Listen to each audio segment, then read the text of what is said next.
to really gain someone as a fan, sometimes it does take coming to a city 2 different times, or them seeing you release new music 5, 6, 7 times. So not putting the pressure on myself of being like, this needs to be like exploding, but just consistently growing has been probably the like secret.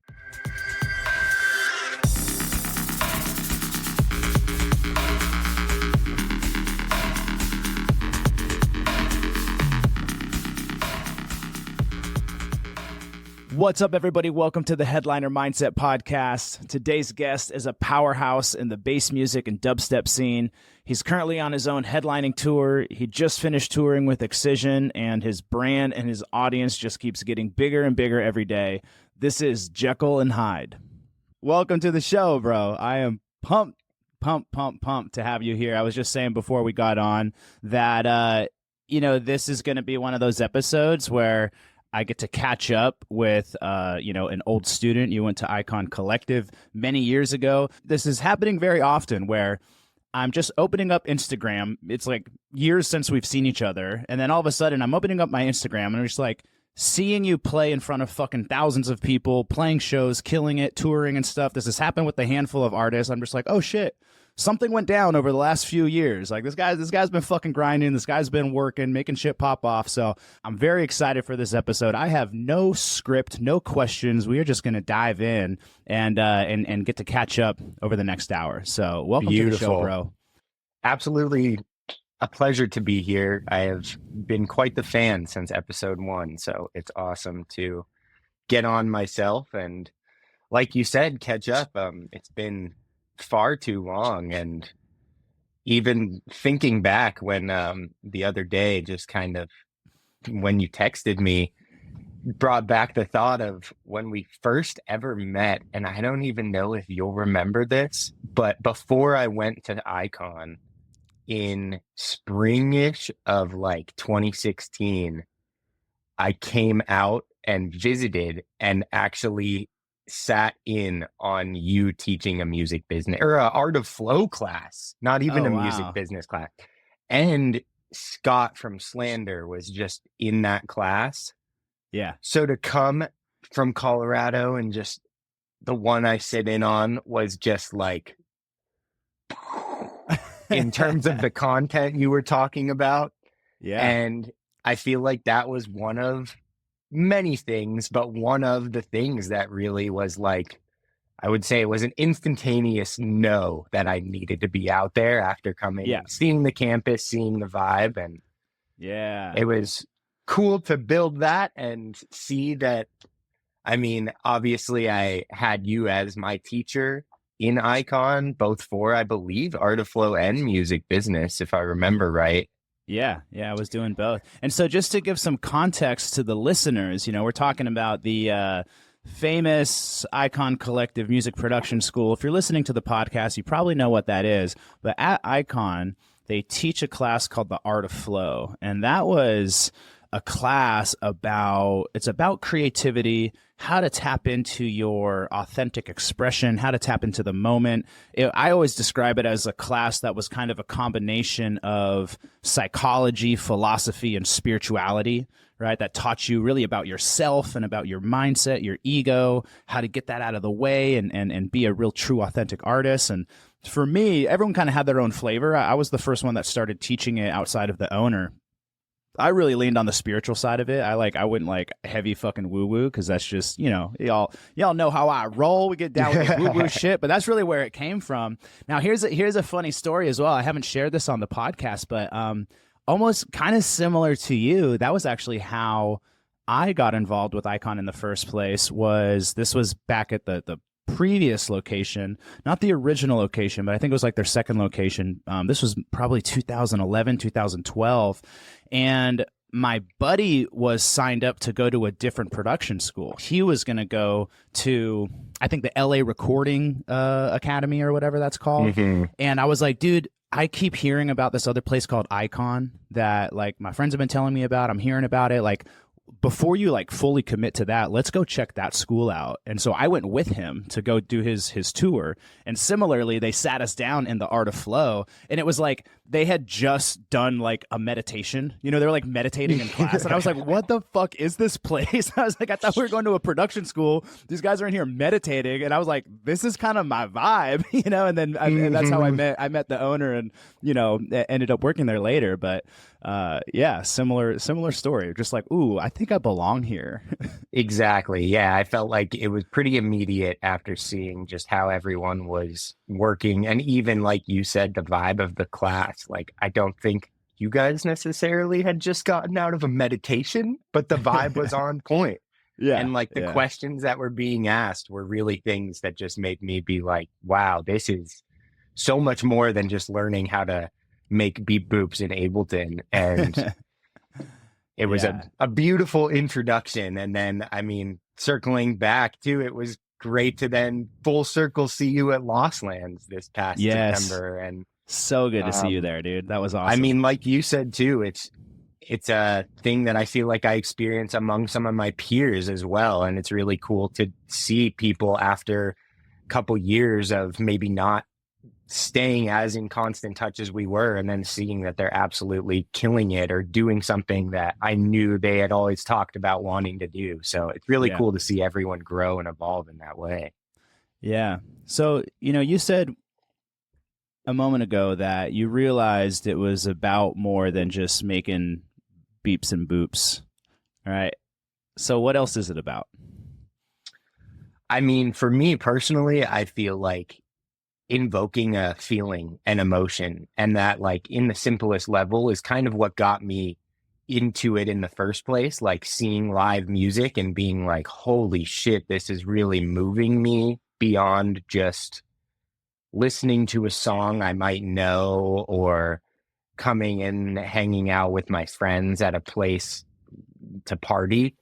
And I feel like there were a few, honestly, Zed's Dead was a really pivotal one the first time I ever saw them. And just seeing how the set was so thoughtfully constructed, and in a way that, like, as a naive teenage music listener, I was like, I know they didn't just play only Zed's Dead songs. Like, they're playing other people's music, but it sounds like those could have all been Zed's Dead songs. And like the universe they built within that hour just like changed my life, and was like, wow, I want to evoke some of this emotion and feeling beyond just the surface, I guess, of it. And I'd say I had a little bit of interest in music growing up, but it was really that connection that like, whoa, this can be an emotional experience and really like bring the listener to a beautiful place while you're doing that through, say, your productions, your live shows, your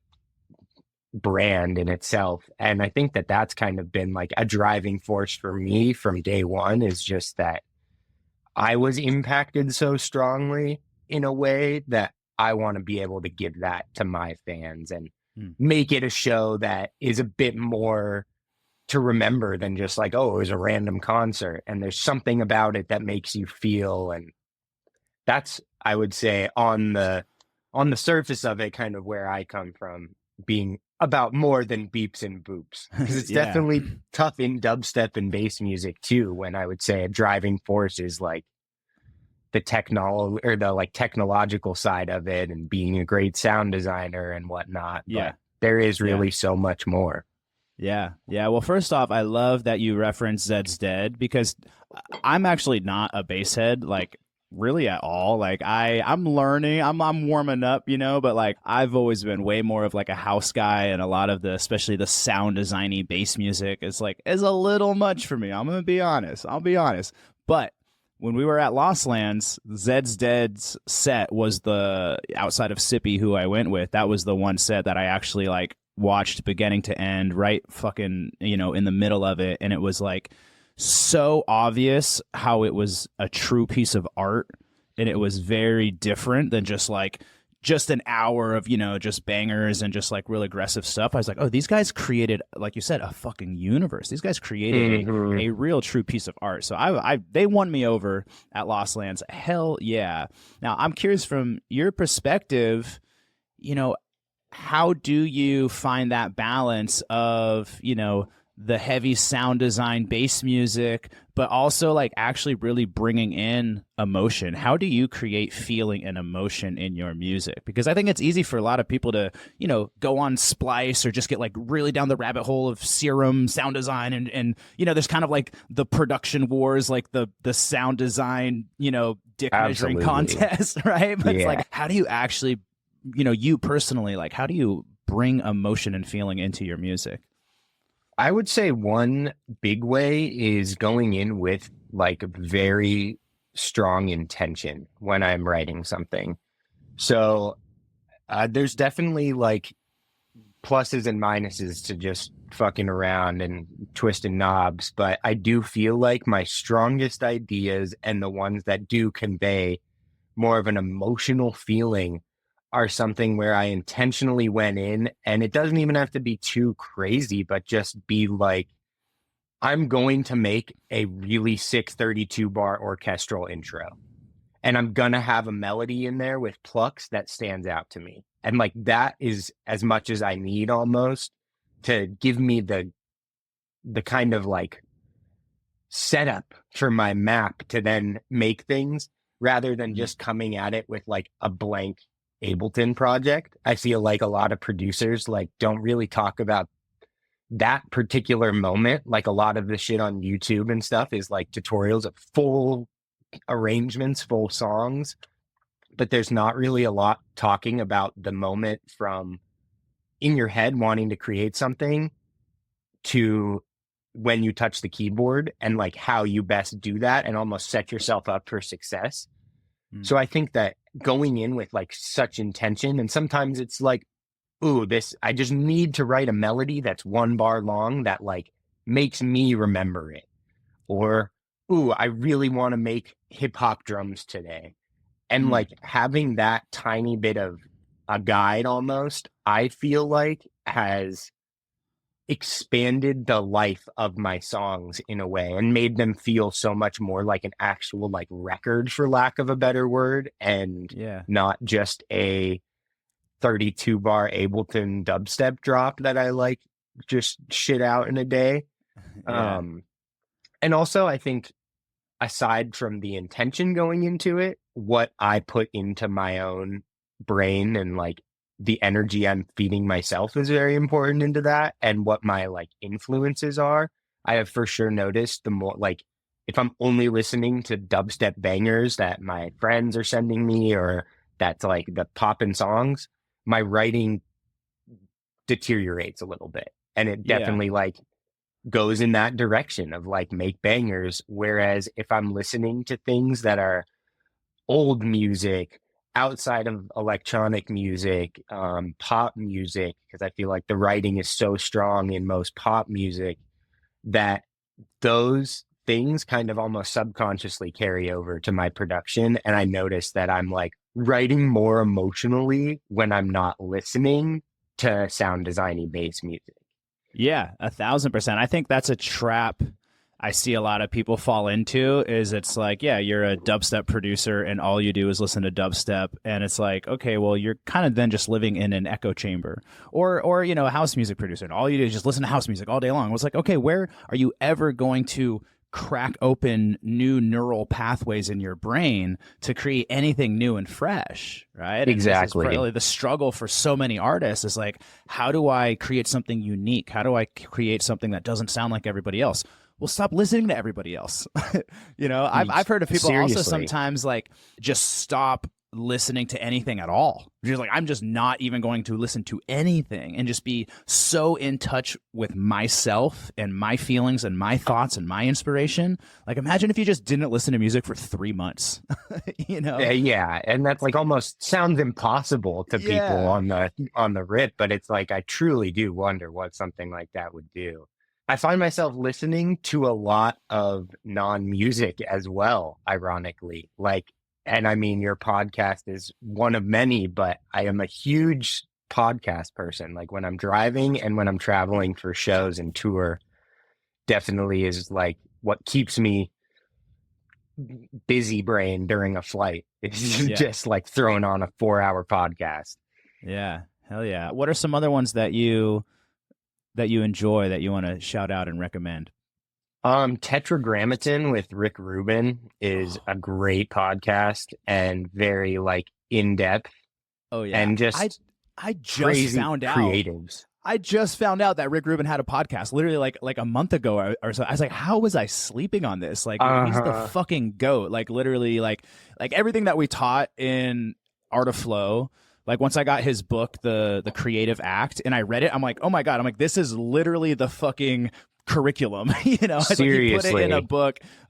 He's just cracked the code on that. He's the GOAT, man. So yeah, I read that this year and it felt like a refresher. Tetragrammaton. Tetragrammaton, yeah. Whatever the fuck that means. But yeah, Rick Rubin I know. podcast. Listen to that shit. So good. Yeah, that's a great one. And then he also has one that he like co-hosts with Malcolm Gladwell, and Broken Record is what it's called. And then one other host, I'm forgetting his name, I think like Bruce something. But that one, similar vibe kind of to Tetragrammaton, and it's just like interviewing very creative people. And it's fascinating to get that little like look into it. I like Hank and John Green as well for non-music. They're just like Hank fun. And John Green. Yeah, John Green wrote like The Fall in Our Stars and like all these like romance novels. Writer, right? Yeah, and his brother is like a science nerd, and they just do fun like life podcasts. Love it, man. Yeah, dude, there really is something to be said for that. Of I was just talking to West End last weekend, and like a big piece of that conversation was just like, have other shit outside of music that you're into and that you do, especially with your life. Like, have some hobbies, have a life. What a concept. But it's like, I get it though. It's like when you're just so driven and you want this, this dream and this goal so bad, or like, also if you're working and you're spending so much time maybe at the day job, you don't maybe have, you got to put as much time as you can into the music. But honestly, it kind of can become counterproductive to a certain point as well. Right? Like you're actually going to benefit yourself more by not doing music for at least a little bit of throughout your time and energy throughout the week, of just like filling your cup up in these other areas, because then you actually have something to bring to your sessions. You have something to bring to your art and to your creativity, right? Exactly. And kind of like some life lived to bring to it in a sense. Like there's so many times where I get inspiration or just motivated from something so external from music. And it could be even me like at the grocery store witnessing a person doing something. And it's like, holy shit, if I was living in my studio 12 hours a day and not touching grass, for lack of a better word, like there's a lot that I might be missing that my brain could really get value out of in that sense. Yeah. Like, did you ever read The Artist's Way? I feel like that process. Yeah, I'm pretty sure. The Artist's Way is Julia Cameron's 12-week workbook. It's kind of based off of like the 12 steps. She went through the 12 steps and was like, I'm going to create like a 12-step program for artistic recovery, for like basically rediscovering your inner artist, filling up your creative well. Right. I think I'm going to go through this again because I've actually really been feeling the itch to start creating again and kind of getting back into my artistry. But one of the requirements, I've talked about morning pages many times on the podcast, doing the stream of consciousness writing. We taught that in the Art of Flow. That comes from Julia Cameron's book, The Artist's Way. She has you do that every day, wake up, write 3 pages of just, journaling, whatever comes to your mind, just be in the energy of just flow and letting things come out. But the other thing that she does, that she recommends, that I really love, is to do an artist date every week. And that is a date that you go on with yourself, right? You don't bring anybody else. It's a date with you and your inner artist. It's basically, you and your inner child, you and your inner creative, and you go do something that is just purely for shits and giggles, just for fun, and it's so cool. Like, it's such a fun thing to do, is like, go take yourself on a date. Go, even like when you talk about going to the grocery store, like go to the grocery store and go buy something that you've never had before. Go make a recipe and just bring in something new into your life that you've never done. Because I always say, like, the opposite or like the antithesis of creativity is monotony.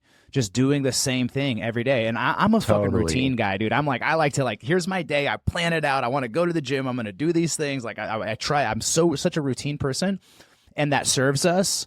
And that's kind of like the, masculine energy half of duality, but there's also the other side of it, right? The spontaneity and introducing novelty, right? So just a fun little challenge for yourself is like take yourself on a date once a week, go do something that is just purely with yourself and for yourself. It like for me, I remember I went to like Target and bought a basketball and went to a fucking park and shot hoops. I'm like, I hadn't done that shit since I was like 10 years old. And shot hoops. It was so fun. Go buy a Lego set and put a fucking Lego set together. Go, I remember I took myself to like an Ethiopian restaurant that was in my neighborhood in LA. Like I never had Ethiopian food before. It was fucking awesome, And so Yeah. there's so much flavor in life out there that we're not tasting, that we're not trying because we're so zeroed in on like, I'm a dubstep producer and I'm gonna just make dubstep every day and just listen to dubstep. It's like, dude, you're like eating, it's like going to a buffet and being like, I'm just gonna eat this mashed potatoes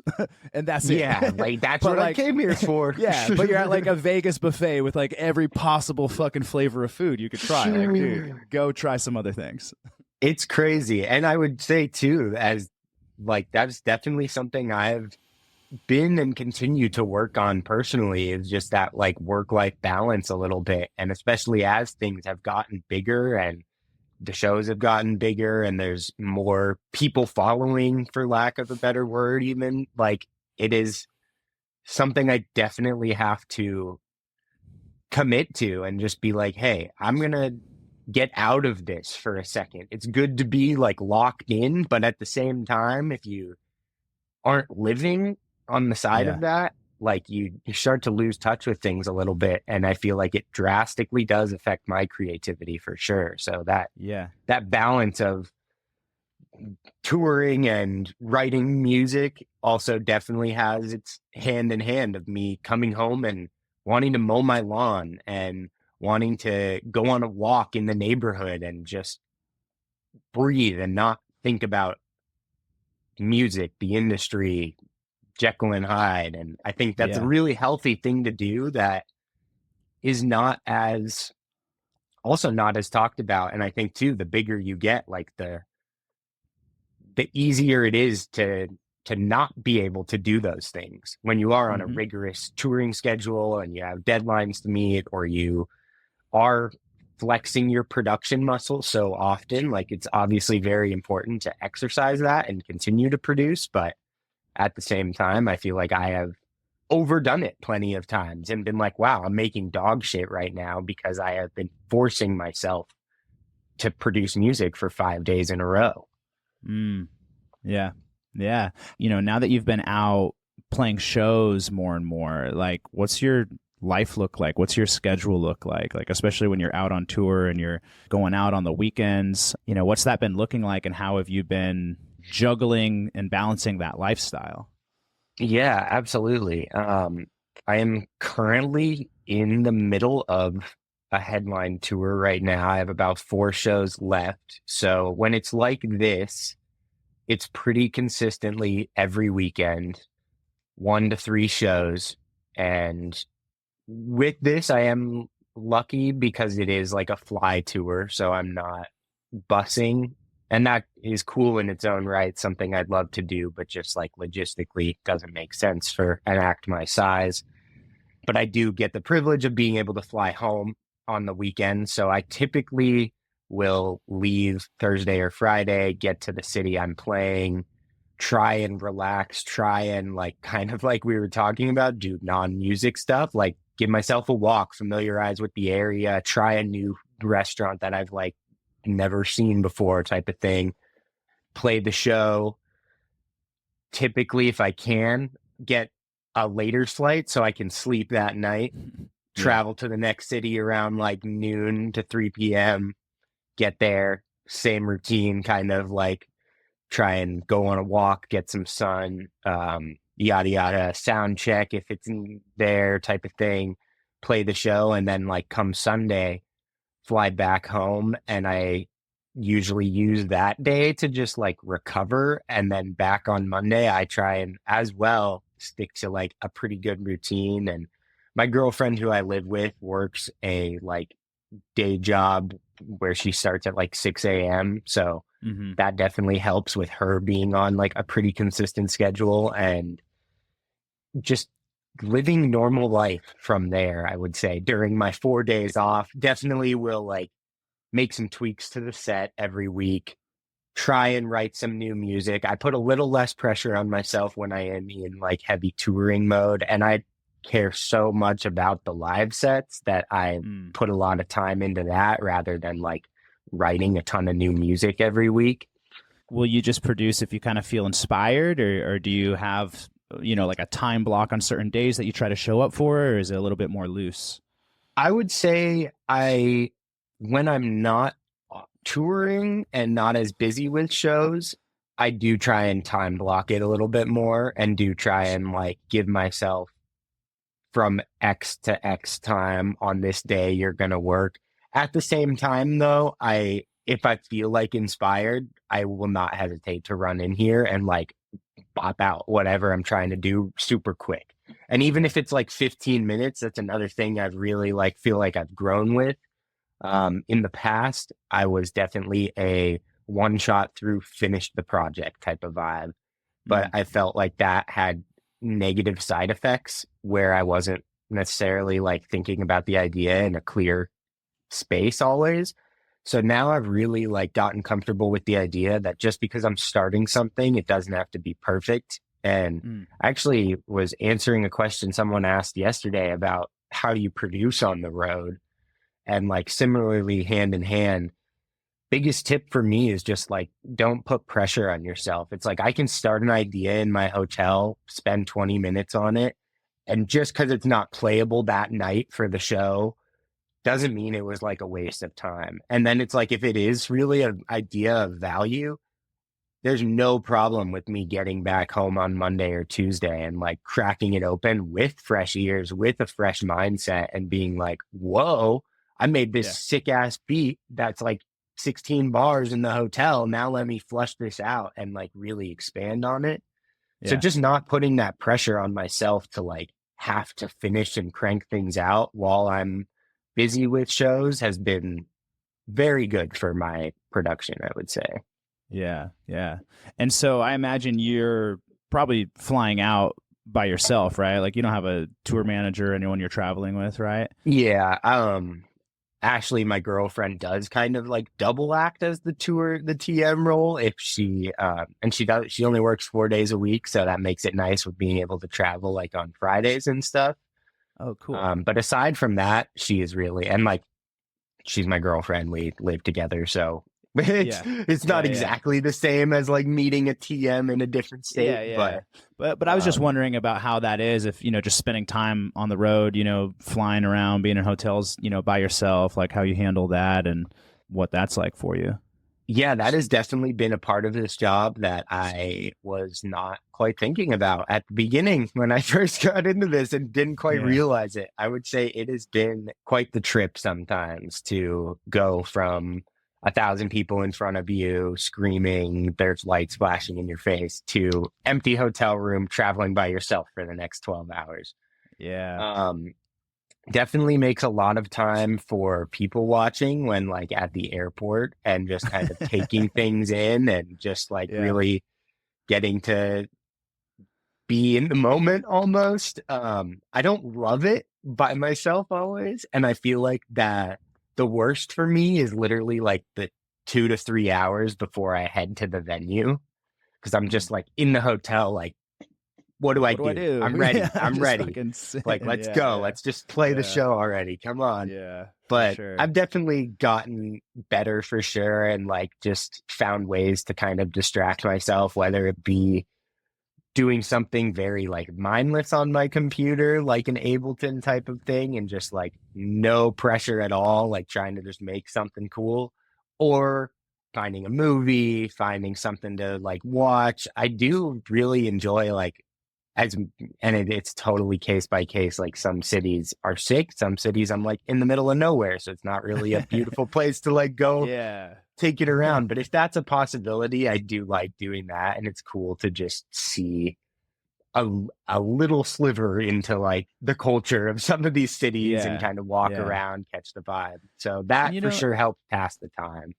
And I actually haven't thought about it from this perspective, because I do hear a lot of artists talk about like, man, it is, there's that sort of lonely side of being like, all right, I'm on planes, maybe by myself or whatever. But also I know people that will go backpacking for a fucking 3 months by themselves. And there's something to be said about like solo traveling and actually having the experience of like, cool, I get to just go explore the city on my own. And like that's actually really cool too. Like I know people that love taking solo trips. I haven't really done too much of that, but I also can see like there's a little bit of sense of freedom there too, to just sort of like bop around and, like you get some totally some me time is also a good thing too. Exactly. It's almost like taking yourself on a date, but a longer date. A date for like a weekend. Trip. I'm taking myself on a little weekend trip. Out of town.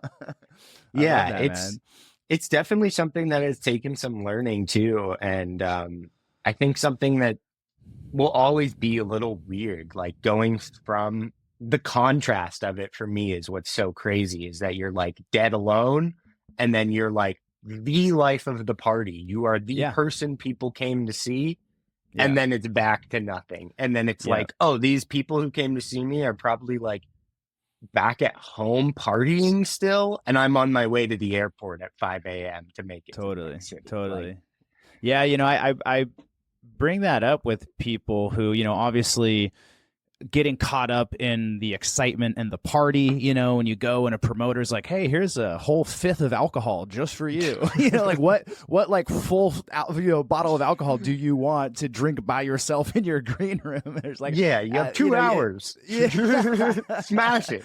Yeah. And, we see people get caught up in that. And, we've talked about that a lot on the podcast. But I think it is good to remember just the difference of like, when you're there, you are there as the artist to, for one, you're getting hired. You're there to be a professional and provide a service. This is your job. This is your business. You are providing a service. I provide a service as a life coach. Like when I show up, it's like, that's the service I provide. I'm there to be 100% focused on my clients.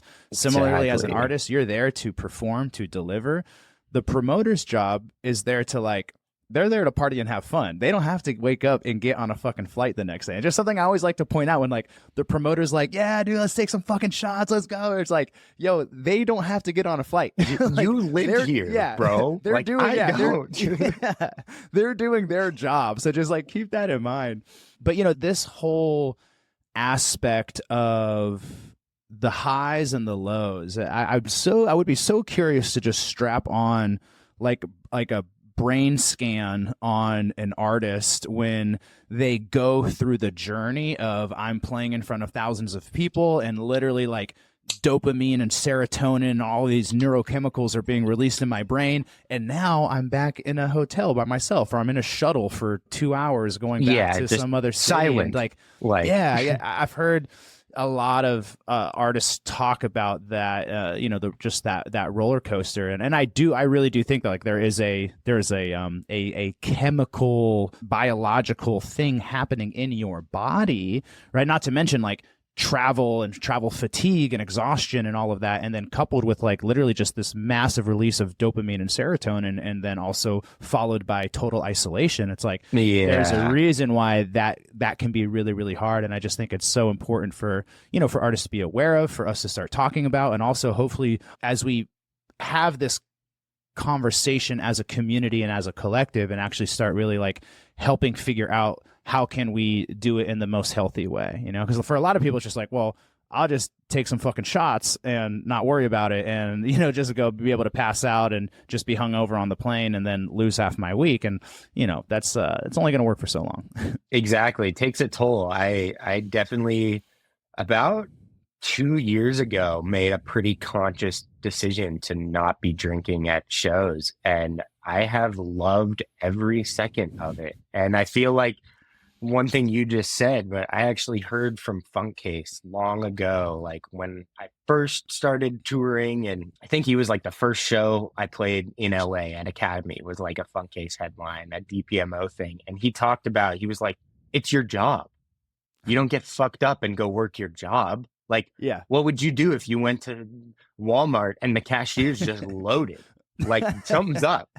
And he's like, why would I do that? Like, all these people are paying me and I'm getting paid to perform my art. So I want to do that in the best ability possible and like give the best performance possible. And that really resonated with me. And also, he's been a very successful act for over a decade. And that speaks for itself, where I'm like, the longevity is not something that comes with getting super fucked up every night. Like, it just doesn't really, it does take a major toll physically, mentally, not to mention all the other like negative side effects that can come from that. But I have definitely noticed an insane benefit from not drinking during shows, and it makes the travel so much nicer, not being all hungover on an airplane.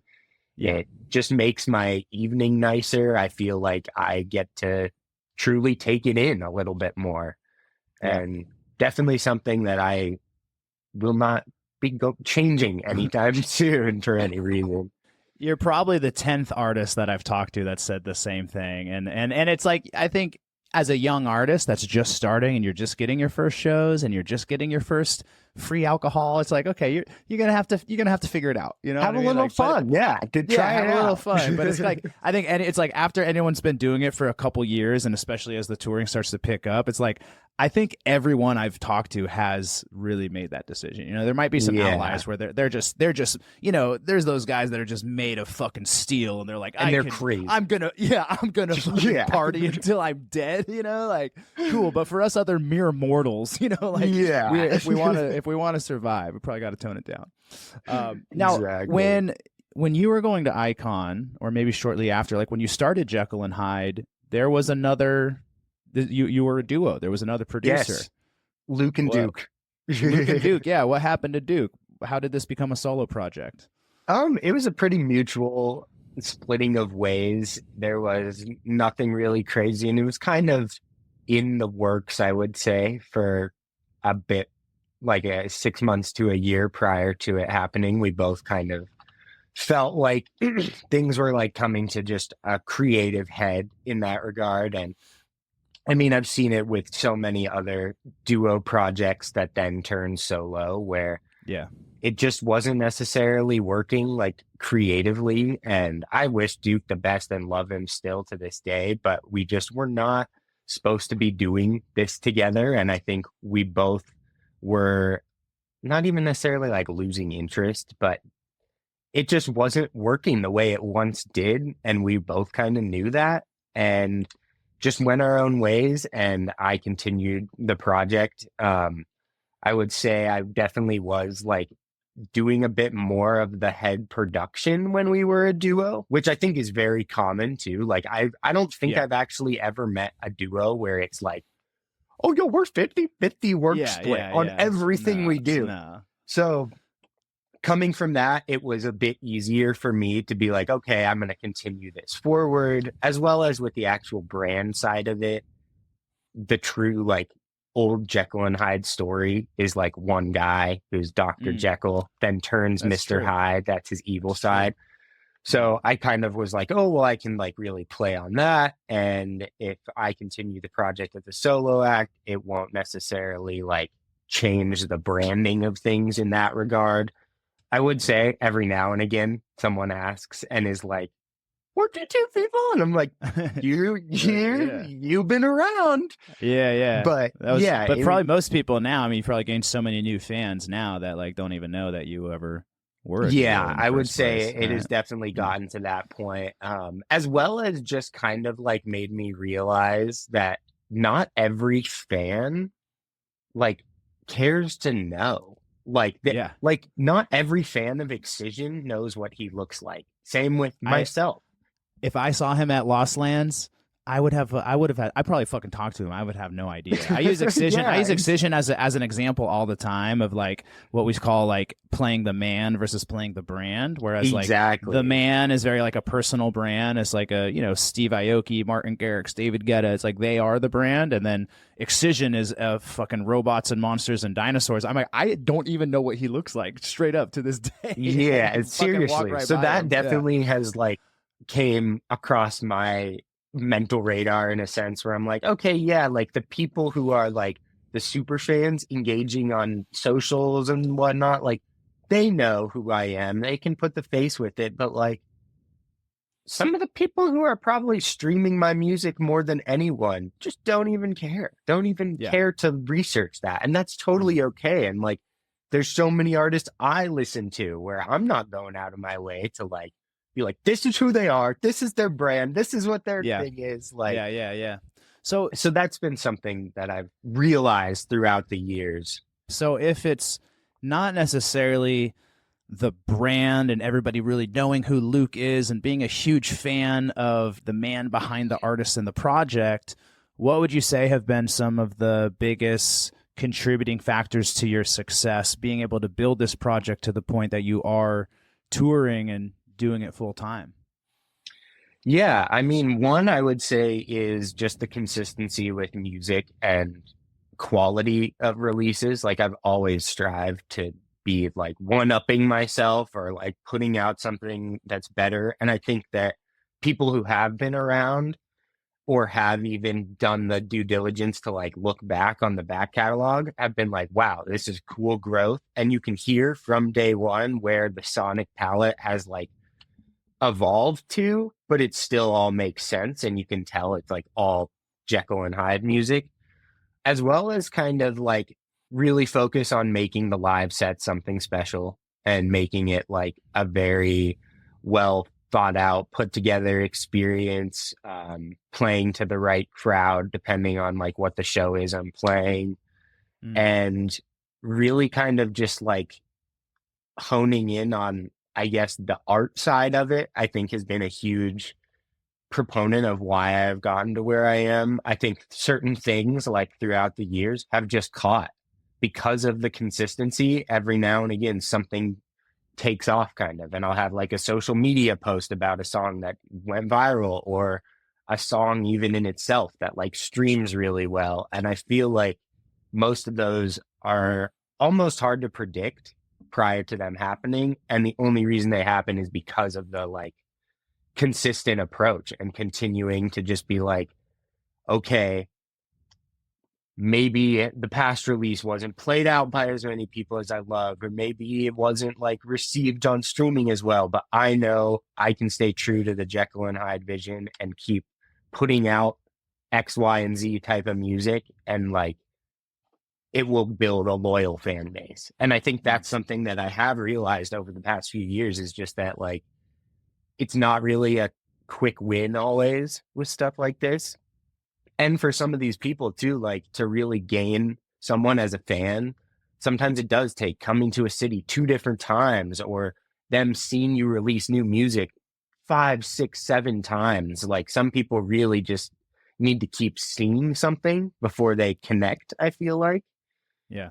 So not putting the pressure on myself of being like, this needs to be like exploding, but just consistently growing has been probably the like secret, for lack of a better word, to how things have just kept building in that direction. And I would say as that's happening, continuing to like refine what I love and believe in and what I want the music to be has just made such a difference. And as well as just like pumping shit out, like having a huge back catalog of music to be able to release whenever you want and kind of move with the pulse of things, I feel like has been a major benefit. Yeah, you know, it really this last week on this week's episode that I put out with West End, that was a big point he made too, where he was just like, I've seen so many people succeed, and it's like the one thing is that like everybody just didn't quit, and it was like this, they were just consistent. It's just like, just keep going, keep going, keep going. And to go even further into that, I think just that, like what you're talking about of like that consistency, it's not like, okay, let me put out a track every 4 months and post on my Instagram once every other week. It's like, well, that's just not the game, right? You gotta show up, be consistent with your releases. Also, you know, I think probably finding that balance of quality versus quantity as well, right? Like you have I love that you have a high standard for the quality and continuing to push yourself. But there's definitely something to be said for consistency. I really love the other piece that you said there as well, which I've heard from a lot of the bigger artists. And I think a lot of the smaller artists aren't necessarily thinking about this yet, maybe because they're not really playing shows yet. But I can see how much you really focus on your live set, making sure, like you said, you're putting together great sets, having the, you know, the visual experience of your set. Like, that's the difference between just being a producer versus really being a performer, right? Creating the art is one thing, but then performing the art. Are you putting on a fucking show that people walk away and they're like, holy shit? Like, for me, it was like ZZ. It's like, I've heard some, you know, ZZ stuff. I was like, all right, it's dope. It's cool. Again, I'm not a huge bass act, but seeing the fucking show, I'm a fan now. I'm like, oh, dude, yo, this is some next level shit. These guys are performers. These guys are artists. And, you know, yeah, I get it. If you're not playing yet and maybe you're still in that stage of, you know, you're in the studio, you're learning the production, I get that. And start thinking about how you're gonna fucking rock the crowd, you know. Start thinking exactly about, like, start putting mixes together. Like, even if you're not playing shows yet, I would say, like, start putting mixes together. Learn how to DJ really fucking well. Learn how to get creative. Start creating, like, what's the vision for, you know, let's say you have a huge budget for visuals. What's that going to look like? What's that going to be about? You know, like, it's such a key component. So I love that you bring that up. 100%. Yeah. I feel like throughout the years too, I've just learned more and more from larger acts and people that I have toured with. Like, honestly, this past summer doing the Nexus tour with Excision, just clearly, I mean, hundreds of hours, if more, have gone into that production, and like seeing how well it was executed and how many people are involved was something in itself that was just like motivating to me to be like, oh my God, like, truly anything is possible if you have the vision for it. And like, if you want to make this the craziest thing someone's seen and really go break some boundaries of production, like, it's possible.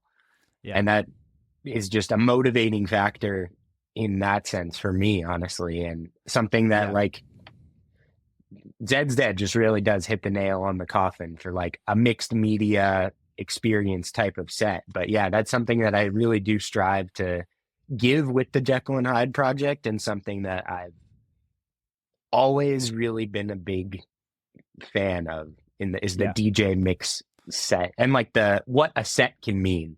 I like the saying that the music is just the soundtrack to the movie.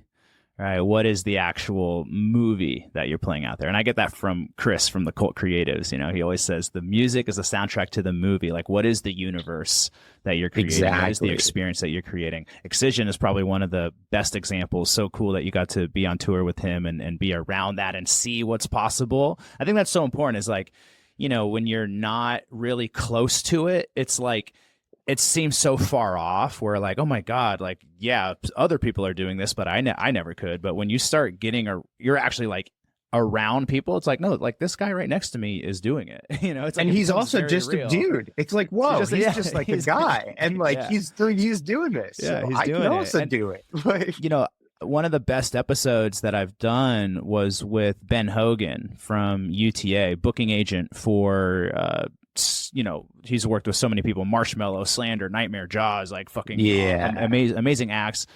We talked about Excision on that episode. Highly recommend everyone go listen to that if you haven't yet. But, you know, he talked about how basically Excision like didn't make any money for years. He made money, but he didn't profit because he just reinvested everything back into his project. So he wasn't just like buying new fucking cars and shoes, you know. It's just like, no, he's like, every dollar that he was making, he put it back into the production. And now, I mean, this guy's throwing his own fucking festival. This guy's like, you know, he's built a brand and an experience that is so much bigger than just being a DJ. And I had a really great call with Derek from Slander not too long ago, at like a 2-hour conversation, and just went really deep. Love that guy to death. But that was one of the things that he talked about as well, because, you know, being at the stage that they're at, and, you know, he's mentoring a lot of young artists. He's like, if there's really one thing that I could get younger artists to like really realize, it's the importance of that reinvesting into the show and into the experience. And the truth is, when we unpack that, what that requires is a lot of faith and a lot of belief. Like, you have to really fucking believe in yourself, because it's just this constant series of taking leaps of faith, of saying like, I'm going to put up this fucking money. Like I'm gonna stretch. There's no room for living in the comfort zone. It's just like basically just you're just betting on yourself, you know, like promoters are too. Promoters are like, they're putting up all the money for the show. They might lose money. It's a fucking gamble. And the same thing is like the artists that are taking those risks and they're saying, we're going to fucking send it and we're going to invest this money to create this experience, knowing that this is how we win over fans. It's not on Spotify. We're going to have some casual listeners that like our shit on Spotify. You know, to a certain extent, they'll be fans, but it's like you win them over in the fucking crowd. You know what I mean? And I think too, like that confidence subconsciously radiates to the fans even. Like they can tell when someone cares about their project. And even obviously the average fan doesn't know the logistics of like, oh, well, they went 10K in the red to make this show happen. And that laser cost this much. But like, they know when it's a crazy ass show and they're like, whoa, that was an experiment, or that was an experience that I can't explain even. And I think they feed off of the artist believing in themselves so much.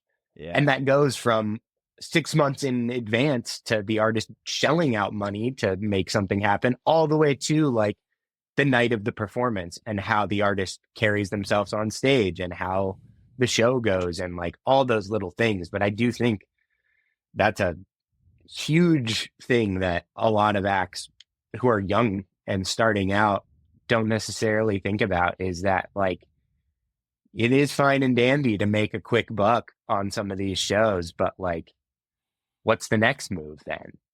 How are you going to level up from there? And like, how are you going to take that? And I mean, the biggest of the best are doing that. So it clearly is a path to take. One of the sickest shows I've seen in a long time was seeing Millennium last summer. And for me personally, why I loved it, like the production was sick, but I loved seeing the hybrid of live music and electronic. I mean, he had 8 people up on stage with him at all times, a fucking guitar player, a drummer, like a bass player, 3 singers. Was this the stadium show? This was the stadium. So this was this tour that he did last summer. Yeah. And I remember reading, you know, that the tour cost $9 million. Like they put up $9 million, and I'm sure with the promoters as well. But like, let's talk, when you're looking at these artists, you're going to these shows. If you're an artist, like, one, it's so good to start learning about how this business actually works, and like start learning like what is a promoter, what is a talent booker, what does it actually take to put these shows on, how much did the information's out there to a certain extent. You might have to dig for it a little bit, but I remember reading an article, he put $9 million into that show, for not for that show, but for the whole tour. But I was also there with, I got invited. My friend was friends with his merch guy. And I remember the merch guy telling me, he's like, yeah, just at this one show in Austin, just off of one jersey, or just maybe it was just the jersey line, not even like the full merch line, but just off of jerseys, we made $100,000.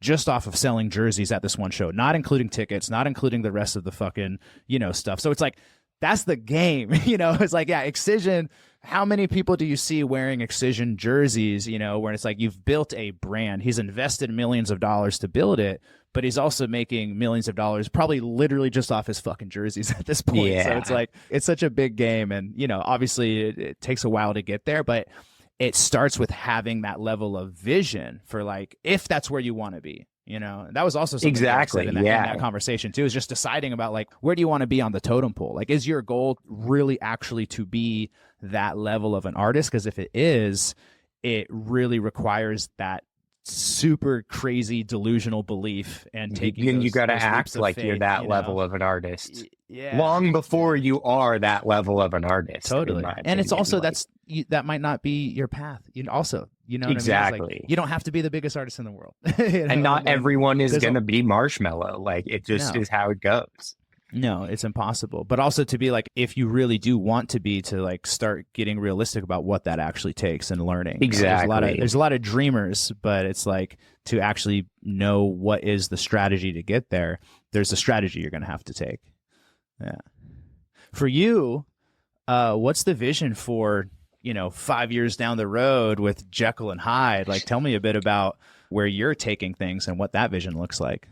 Yeah, 100%. I would say in the longer term game, like the 5+ years down the road, definitely do want to be doing branded events ideally, and obviously not like probably the scale of like 3 a year, like fucking Excision is, but like dream goal would be to do like a Jekyll and Hyde 2 night event where the first night is like Jekyll vibes and a little like Mm, happier, lighter, easier. And then the second night is like heavy, Hyde, scary shit kind of. And like really yeah. playing into the duality of the brand and the light versus dark kind of contrast.